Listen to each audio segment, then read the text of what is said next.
آپ کے محلے میں اگر کوئی شیعہ رہتا ہے، وہابی رہتا ہے یا کوئی غیر مسلم رہتا ہے، اس کا حساب وہ خود دے گا، لیکن اگر روٹی نہ ملنے کی وجہ سے رات کو بھوکا سو گیا،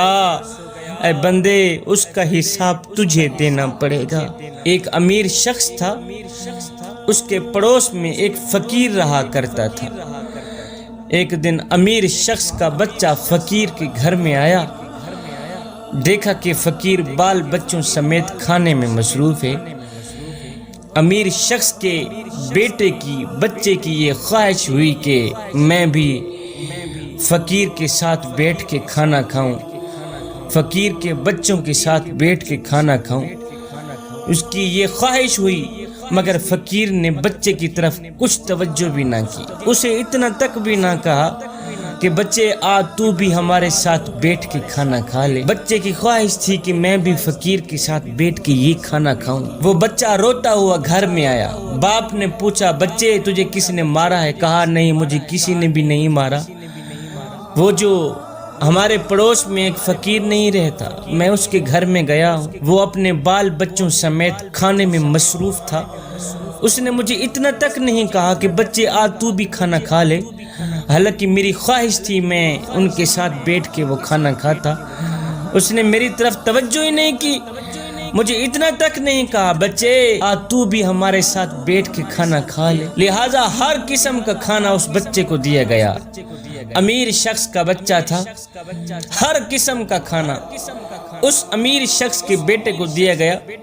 لیکن وہ کہتا تھا میں کھاؤں گا تو وہی کھانا کھاؤں گا جو فقیر کھا رہا تھا۔ امیر شخص مجبور ہو کر فقیر کی چوکھٹ پر آیا، اس غریب فقیر کے پاس آیا، کہا میاں تو کھانا کھا رہا تھا اپنے بچوں سمیت، تو نے میرے بیٹے کو اتنا تک بھی نہیں کہا کہ بچے آ تو بھی ہمارے ساتھ بیٹھ کے کھانا کھا لے، میرے بچے کی خواہش تھی آپ کے ساتھ بیٹھ کے وہ کھانا کھاتا، آخر کون سا کھانا تھا جو تو کھا رہا تھا کہ میرا بیٹا ابھی بھی وہ کھانا مانگ رہا ہے؟ یہ سب کچھ سننے کے بعد وہ غریب فقیر بولا صاحب میں مجبور تھا، اس لیے بچے کو میں نے نہیں کہا کہ بیٹا آ تو بھی کھانا کھا لے، وہ مجبور اس لیے تھا کہ جو کھانا میں کھا رہا تھا وہ مجھ پر تو حلال تھا لیکن تم پر حرام تھا، جو کھانا ہم کھا رہے تھے وہ ہم پر تو حلال تھا لیکن تم لوگوں پر وہ کھانا حرام تھا۔ وجہ پوچھی گئی کیسے؟ تو اس فقیر نے کہا 3 دن کا بھوکا ہوں، 3 دن سے مجھے کچھ نہیں ملا،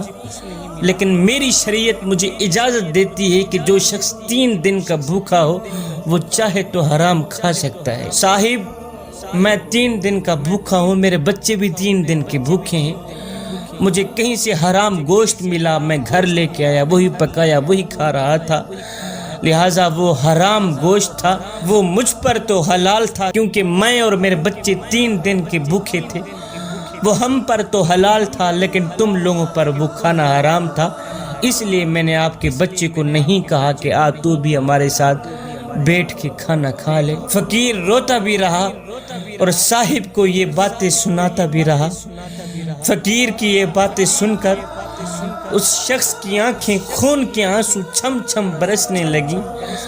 وہ صاحب اپنے گھر میں گیا، وہ امیر شخص اپنے گھر میں گیا، اپنے خزانے میں سے آدھا خزانہ اٹھایا، اس فقیر کے ہاتھ میں دے دیا، کہا تو بھی کھا، اپنے بچوں کو بھی کھلا، آج کے بعد تو حرام نہیں کھائے گا۔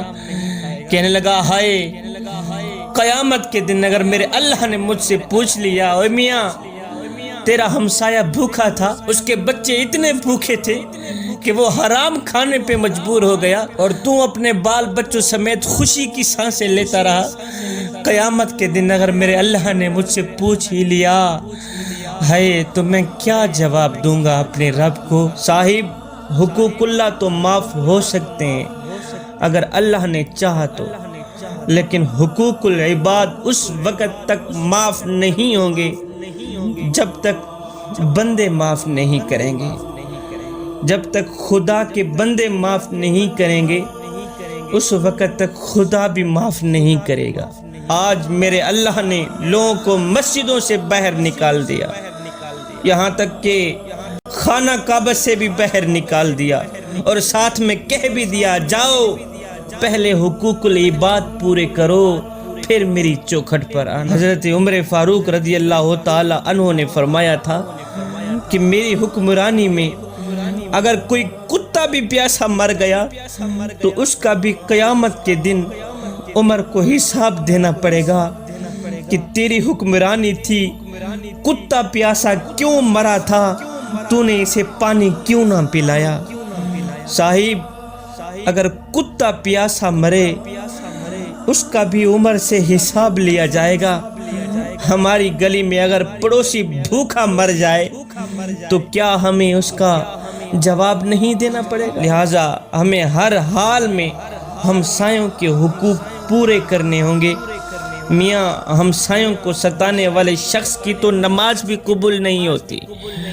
اللہ اکبر، مجھے بتاؤ تو صحیح، جس شخص کی نماز قبول نہ ہو کیا خیال ہے اس کی حج قبول ہوگی، اس کی زکوٰۃ قبول ہوگی؟ کیا خیال ہے پھر اس کی دعا قبول ہوگی؟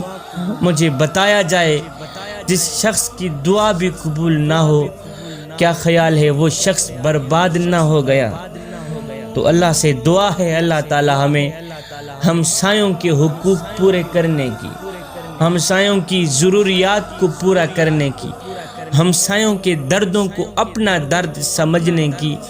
ہمسایوں کے دکھوں کو اپنا دکھ سمجھنے کی توفیق عطا فرمائے۔